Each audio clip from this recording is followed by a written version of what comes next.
इस प्रकार से आज आप समझेंगे कि परिवार में आय के साधन किन किन माध्यमों के होते हैं।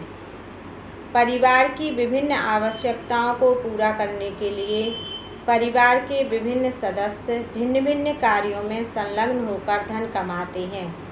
जिन साधनों के माध्यम से परिवार के लिए धन या आय को अर्जित किया जाता है उन्हें आय के साधन कहा जाता है। ये साधन निम्न प्रकार के होते हैं। सबसे पहला है वेतन। वेतन अधिकतर परिवारों की आय का एक मुख्य साधन है। जिस कार्य में शारीरिक श्रम की अपेक्षा मानसिक श्रम अधिक लगता है उस कार्य से प्राप्त आय प्रायः वेतन के रूप में होती है। यह प्रायः किसी कार्यालय में कार्य करने वाले क्लर्क या अन्य पदाधिकारियों को प्राप्त होती है। परिवार के विभिन्न सदस्यों का वेतन उनकी शिक्षा, योग्यता, अनुभव, दक्षता, पद आदि पर निर्भर करता है। वेतन में विभिन्न प्रकार के भत्ते भी शामिल होते हैं। आजकल इन भत्तों में महंगाई भत्ता उल्लेखनीय है। वेतन का भुगतान प्रायः मासिक होता है। तो इस प्रकार से आपने सबसे पहला पॉइंट वेतन। मनुष्य को जीवन जीने के लिए, परिवार चलाने के लिए धन की आवश्यकता होती है और मुख्य रूप से वैसे तो कई माध्यमों से धनार्जन किया जाता है, लेकिन मुख्य रूप से सर्विस करके या बिजनेस करके, व्यापार के माध्यम से जो मुख्य स्रोत होता है वो दो होते हैं। पहला तो सर्विस के माध्यम से और दूसरा बिजनेस के माध्यम से। व्यापार करके मनुष्य धन अर्जन करके अपने परिवार को सुचारू रूप से चलाते हैं। व्यापार के माध्यम से, बिजनेस करके, व्यापार करके किसी भी चीज़ की दुकान खोलकर, एजेंसी चलाकर या और कई माध्यमों से, व्यापार के माध्यम से हम धनार्जन करते हैं। वेतन में जितनी हमारे अंदर शिक्षा होती है उसी के अनुसार हमें पद प्राप्त होता है और फिर 1 माह के बाद उसकी सैलरी आती है। तो इस प्रकार से पहला जो धनार्जन का माध्यम होता है वह व्यापार या वेतन है। दूसरा है मजदूरी। जिन कार्यों में शारीरिक परिश्रम अधिक लगता है उनसे प्राप्त आय मजदूरी के रूप में होती है। यह प्रायः किसी कारखाने में कार्य करने वाले श्रमिक को प्राप्त होती है। मजदूरी प्राप्त आय श्रमिक की योग्यता, दक्षता एवं अनुभव पर निर्भर करती है। विभिन्न स्थानों पर मजदूरी दरें भी विभिन्न होती हैं। मजदूरी का भुगतान दैनिक, साप्ताहिक अथवा मासिक हो सकता है, लेकिन प्रायः यह दैनिक होता है। तो मजदूरी करके भी, शारीरिक परिश्रम करके भी धनार्जन किया जाता है। तीसरा पॉइंट है किराया। जिन परिवारों के पास विभिन्न प्रकार की मकान की संपत्ति होती है उनको मकान या दुकानों से किराए के रूप में भी आय प्राप्त होती है। आजकल तो किराया भी कुछ परिवारों की आय का मुख्य साधन बनता जा रहा है। किराए की प्राप्ति साधारणतया मासिक होती है। जिन लोगों के पास तीसरा माध्यम, पहला व्यापार या वेतन, दूसरा माध्यम मजदूरी है और तीसरा है किराया। जिन लोगों के पास अपनी आवश्यकता से अधिक मकान या दुकानें होती हैं वो उनको किराए से लगा करके और अपने परिवार का धनार्जन, परिवार को सुचारू रूप से चलाने के लिए धनार्जन करते हैं। यह भी एक अच्छा माध्यम है जिसके द्वारा हम अपना धन, हम अपनी मासिक आय बढ़ा सकते हैं। चौथा धनार्जन का माध्यम है ब्याज। यदि परिवार की विभिन्न आवश्यकताओं को पूरा करने के पश्चात परिवार कुछ बचत कर पाता है तो वह उनको बैंक या डाकघर अथवा किसी कंपनी आदि में जमा के रूप में विनियोजित कर सकता है।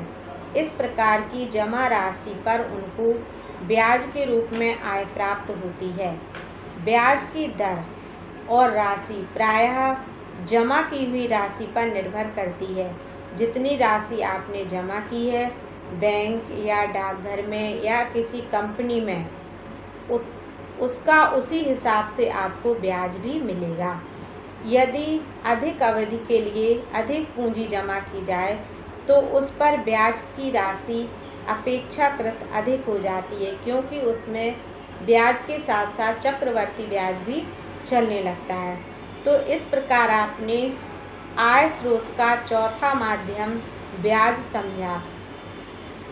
जो हम अपने घर में बजट बनाते हैं तो उसमें बचत का भी प्रावधान रखते हैं, बचत को भी रखते हैं और धीरे धीरे बचत करके जब हम आवश्यकता से अधिक कमाई होती है तो उसमें भी बराबर बचत होती रहती है। तो उन रुपयों को घर में न रख करके जब हम ब्याज पर लगाते हैं या बैंक डाकखाने में जमा करते हैं तो उससे जो ब्याज आता है उससे हमारा धनार्जन में बढ़ोतरी हो जाती है। पाँचवा है उपहार। कभी कभी परिवार को मित्रों या रिश्तेदारों से उपहार के रूप में आय प्राप्त हो जाती है, यद्यपि यह नियमित नहीं होती। यह आय जन्मदिन, विवाह, उत्सवों आदि पर प्राप्त होती है। इस आय में न केवल मुद्रा ही होती है वरन विभिन्न प्रकार की वस्तुएं भी होती हैं। ये उपहार आय का स्रोत हो तो सकता है लेकिन इसमें खर्च भी होता रहता है, इसलिए ये आय वर्धन का मुख्य या महत्वपूर्ण साधन नहीं है। छठवां है पेंशन। प्रायः वेतनभोगी व्यक्तियों को अपनी सेवा की समाप्ति के पश्चात पेंशन के रूप में मासिक आय प्राप्त होती है ताकि वे सेवा की समाप्ति की अवस्था में अपना निर्वाह कर सकें। पेंशन की राशि प्रायः सेवा काल तथा पद पर निर्भर करती है। जब आप सर्विस करते हैं और 60-62 साल के बाद रिटायर्ड हो जाते हैं तो उसके बाद जो आपकी प्रति माह थोड़ी थोड़ी धनराशि कटती जाती है वह जुड़ करके काफ़ी संख्या में हो जाती है और जब आप सेवा से निवृत्त हो जाते हैं तो पेंशन के रूप में वह आपको प्रति माह प्राप्त होती रहती है। ये भी धनार्जन का एक श्रेष्ठ साधन होता है। जब उम्र 62 या 63 वर्ष की हो जाती है तो उस समय आपका जीवन सम्मानपूर्वक निर्भर हो जाए, इसके लिए यह पेंशन की व्यवस्था की गई है, जो कि धनार्जन में बढ़ोतरी भी करती है और जीने का एक सुखपूर्ण साधन भी देती है। सातवां, ग्रेच्युटी। सेवा काल की समाप्ति पर वेतन योगी व्यक्तियों को प्रायः एक बड़ी धनराशि सेवा के बदले में प्राप्त होती है, जिसको ग्रेच्युटी कहते हैं। उसकी राशि भी सेवा काल, पद या वेतन पर निर्भर होती है, फंड मिलता है कहते। तो ये भी वेतन के जब हम रिटायर्ड होते हैं उसके बाद ही हमें प्राप्त होता है। आठवां है लाभांश। आजकल कंपनियों की पूंजी के अंशों में लगाई गई धनराशि पर प्रायः प्रतिवर्ष लाभांश के रूप में भी आय प्राप्त करने को एक अच्छा साधन माना जाता है। अतः जिन परिवारों के पास कुछ धनराशि जमा हो जाए वे अच्छी कंपनियों के अंश खरीद कर भी प्रतिवर्ष कुछ आय प्राप्त कर सकते हैं, जो शेयर कहलाते हैं। इससे भी काफ़ी धनराशि में बढ़ोतरी हो जाती है। नौवां है व्यावसायिक लाभ। पारिवारिक आय के मुख्य साधनों वेतन तथा मजदूरी के अतिरिक्त व्यवसाय भी विभिन्न परिवारों की आय का एक मुख्य साधन है। देखने में आया है कि कुछ परिवारों की कई पीढ़ियां एक ही व्यवसाय में संलग्न रहती हैं और इस प्रकार से वह व्यवसाय वर्षों से उस परिवार की आय का साधन बना हुआ होता है। उस व्यवसाय के समाप्त होने से यह संभव है कि उस परिवार की आर्थिक दशा अत्यंत दयनीय हो जाएगी। जब आपका व्यापार समाप्त हो जाता है या हो सकता है कि दूसरी पीढ़ी उसे ना संभाल पाए या उतनी योग्य ना हो या उस व्यापार को करने की इच्छुक ना हो, तो ये इस स्थिति में परिवार की जो स्थिति है वो डगमगा जाती है। अतः व्यवसाय भी पारिवारिक आय का एक महत्वपूर्ण साधन है और अगर पीढ़ी दर पीढ़ी व्यवसाय चलता रहता है और उन्नति करता रहता है तो निश्चित रूप से सर्विस से भी अच्छा जीवन उन परिवारों में जिया जा सकता है। तो व्यवसाय भी आय स्रोत का एक महत्वपूर्ण साधन होता है। इसमें बचपन से ही बच्चे कैसे व्यापार किया जाता है इसको सीखते जाते हैं और फिर जब वह कमाने लायक होते हैं, व्यापार करने लायक होते हैं, तो पूरे परिपक्व हो जाते हैं और बड़ी योग्यता और लगन से व्यापार को बढ़ाते हैं। घरेलू उद्योग धंधे। अगला पॉइंट, परिवार के मुखिया के द्वारा धन अर्जन करने के साधनों को गृहिणी विभिन्न प्रकार के घरेलू उद्योग धंधों जैसे स्वेटर, दरी और कालीन का बुनना, कपड़े सीना, सजावट की वस्तुएं तैयार करना, चटाई बनाना, जेली तैयार करना आदि से अधिक मजबूत बना लेती है और पारिवारिक आय में वृद्धि कर सकती है।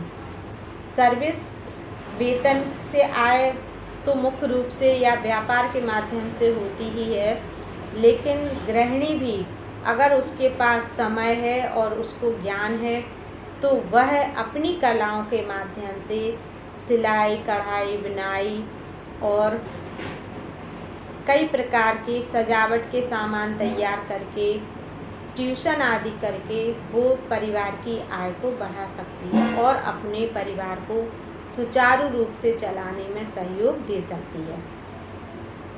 पारिवारिक आय के उपरोक्त विभिन्न साधनों का ज्ञान प्रत्येक परिवार के लिए आवश्यक है ताकि परिवार अपनी असीमित आवश्यकताओं को संतुष्ट करने हेतु अपनी आय विभिन्न साधनों से बढ़ा सके। इस प्रकार से आपने देखा कि किन किन माध्यमों से हम धनार्जन करके अपने परिवार को उच्च स्तर पर पहुंचा सकते हैं। यह गृहिणी की कुशलता पर निर्भर करता है।